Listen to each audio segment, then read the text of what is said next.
महायुति उम्मीदवार कपिल पाटिल ने एक संवाददाता सम्मेलन में कहा कि 15 मई को कल्याण में नरेंद्र मोदी की भव्य सभा में 1 लाख नागरिक शामिल होंगे।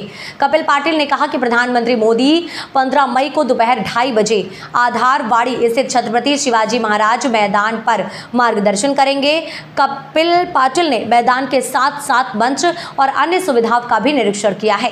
इसके बाद वह एक प्रेस कॉन्फ्रेंस में बोल रहे थे। लोकसभा चुनाव प्रचार में महायुति को लगातार लोगों का समर्थन मिल रहा है। इससे प्रधानमंत्री नरेंद्र मोदी की सभा एक रिकॉर्ड बन जाएगी। साथ ही महायुति के तीनों उम्मीदवार भिवंडी, कल्याण और ठाणे लोकसभा क्षेत्रों में चुनाव जीतेंगे। कपिल पाटिल ने कहा कि प्रधानमंत्री नरेंद्र मोदी की संकल्पता के साथ देश विकास कर रहा है।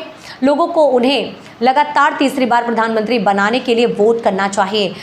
भले ही अभी गर्मी है, लेकिन देश के लिए वोट करने के लिए एक दिन तो मिलना ही चाहिए। त्यांनी काय केलं तुम्ही विचारलं पाहिजे, हे कोणी केलंय, तुम्ही केलंय का? मला तुम्हाला एक गोष्ट सांगितली पाहिजे, मागच्या 2.5 वर्ष जर फुकट गेले रस्ते, सगळ्या कामांना स्थगिती देण्याचं जे काम केलं, मुरबाडची रेल्वे पण मी जे आता सांगतो 50% हिस्सा जो राज्य सरकारचा द्यायचा होता तो मागच्या राज्य सरकारने दिलं नाही, त्यांनी पत्र दिलं नाही, म्हणून मुरबाडची रेल्वे 2.5 वर्ष रखडली। त्याचप्रमाणे जी कामं आम्ही मंजूर केली होती देवेंद्रजी मुख्यमंत्री असताना, त्या सगळ्या कामांना स्थगिती देण्याचं काम या सरकारने केलं। शहापूरची बावली धरणातली पाण्याची योजना असेल त्या कामालाही स्थगिती या लोकांनी दिली होती। एकनाथ शिंदे साहेब मुख्यमंत्री झाल्याबरोबर 300 कोटीची पाण्याची योजना तिचं काम सुरू आहे। 105 गावांना त्या पाण्याचा लाभ होणार आहे। आणि दुर्दैव असं आहे की एवढी वर्ष काँग्रेसने या देशावर सत्ता उपभोगली, पण त्यांना कधी वाटलं नाही की जो तालुका सगळ्या मुंबईला पाणी पुरवठा करतो, सगळ्या ठाण्याला पाणी पुरवठा करतो, त्या तालुक्याला पाण्यापासून वंचित ठेवलं होतं आणि तिकडे नेहमी पाण्याची टंचाई आपल्याला भासत राहते।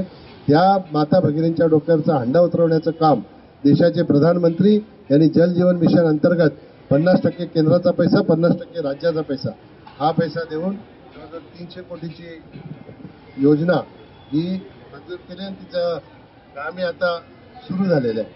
त्याचबरोबर जल जीवन मिशन अंतर्गत केंद्र सरकारच्या ठाणे जिल्ह्यातल्या गावोगावच्या पाण्याच्या योजनांसाठी 1600 कोटी रुपयाचा निधी, त्याच्यामध्ये 50% पैसे हे राज्य सरकारचे आहेत। आपल्या शेजारी आपण गेलं तर कोणगाव आहे, कोणगावला जवळजवळ 26 कोटी रुपये एका गावाच्या पाण्याच्या योजनेसाठी आपण मंजूर केलेले आहेत। अशा प्रकारची जी कामं आहेत ही जनताभिमुख कामं, जनता कोणी बोलत नाही तुम्ही काय 10 वर्षात केलं, ज्यांच्याकडे काही सांगायला नाही ते सांगतात 10 वर्षात काय केलं। तुम्ही काय केलं तुमच्या 2.5 वर्षाच्या काळात ते सांगा।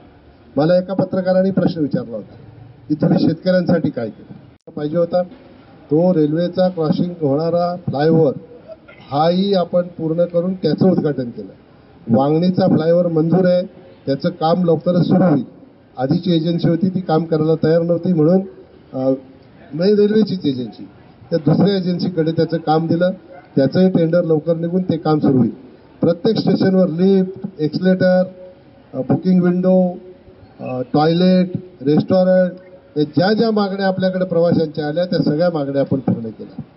वाशिम येथे पावसाळ्यामध्ये अंडरपासमध्ये पाणी भरलं की 46 गावांचा संपर्क तुटत होता।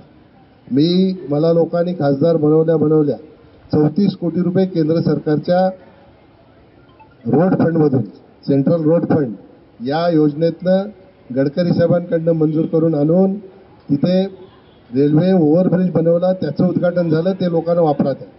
आणि आता पावसाळ्यात संपर्क जो 46 गावच्यात तुटत होता तो संपर्क बंद झाला। तानशेत, उमरोली हे शहापूर तालुक्यातले 2 रेल्वे स्टेशन, यांना रेल्वे स्टेशनचा दर्जा नव्हता, ट्रेन तिथे लोकल थांबत होती, परंतु लोकांना जमिनीवर उतरावं लागत होतं। त्याला रेल्वे स्टेशनचा दर्जा दिला, त्याला प्लॅटफॉर्म बनवले, ते लोकांच्या वापरात आहेत। रेल्वेच्या फेऱ्या वाढवण्याचं काम केलं, रेल्वेला ट्रेनला महिलांसाठी डबे वाढवण्याचं काम केलं। आपल्याला स्पेशल ट्रेन करायची होती पण ती करता आली नाही, 2 डबे आधी होते त्याच्याऐवजी 3 डबे करण्याचं काम हे आपण केलं। अशी अनेक कामं रेल्वेची आहेत। 3ऱ्या-4थ्या लाईनचं काम सुरू आहे, ते 2026 पर्यंत पूर्णत्वास जाईल। 2026 पर्यंत 3ऱ्या-4थ्या लाईनचं काम जर पूर्ण झालं तर बदलापूरवरून मुंबईकडे जाणाऱ्या ट्रेन या 15 ते 20 मिनिटाला एक ट्रेन सुटू शकते, अशा प्रकारची व्यवस्था त्या ठिकाणी निश्चितपणाने होईल। तसेच कसारापासून कल्याणपर्यंत आणि कल्याणपासून मुंबईपर्यंत ही 3री-4थी लाईन जी आहे ह्या लाईनचं ही काम सुरू आहे. त्याचंही लवकरात लवकर डेडलाईन DRM बरोबर मी 11 फेब्रुवारीला जेव्हा बैठक घेतली होती ठाण्यामध्ये, त्यावेळेला फक्त भिवंडी लोकसभा क्षेत्रातील रेल्वेच्या समस्यांसाठी ही बैठक होती.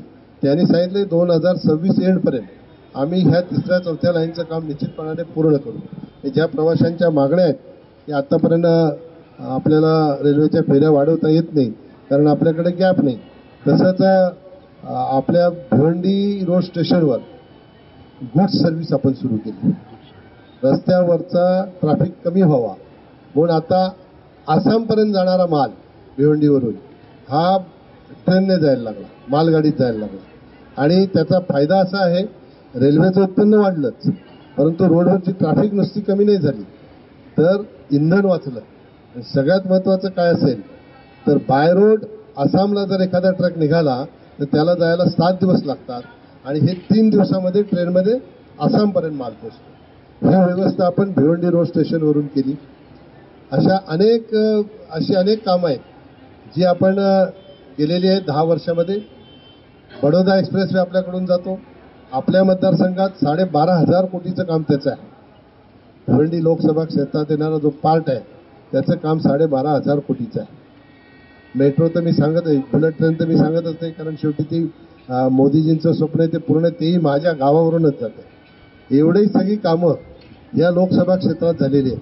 भिवंडीमध्ये पाण्याची योजना असेल, इथली पाण्याची योजना अमृतमधून असेल, तिचं काम सुरू आहे. कल्याणमध्ये अमृत योजनेतून पाण्याचं अंडरग्राऊंड ड्रेनेज सिस्टमचं काम. भिवंडी शहरात अंडरग्राऊंड ड्रेनेज सिस्टम 428 कोटी, 426 कोटीची 100 MLD पाण्याची योजना वर्क ऑर्डर झाली, काम सुरू झालेलं आहे. भिवंडीला कॉन्क्रीट रोडसाठी कमीत कमी 700 कोटी रुपये देवेंद्रजींनी आधी दिले, आता सन्माननीय मुख्यमंत्री एकनाथ शिंदे साहेबांनी दिले. तुम्ही भिवंडीत जर प्रवास करायला गेलात तर प्रत्येक रस्त्यात तुम्हाला ट्रॅफिक सापडणार कारण सगळीकडे कॉन्क्रिटीकरणाची कामं सुरू आहेत रोड.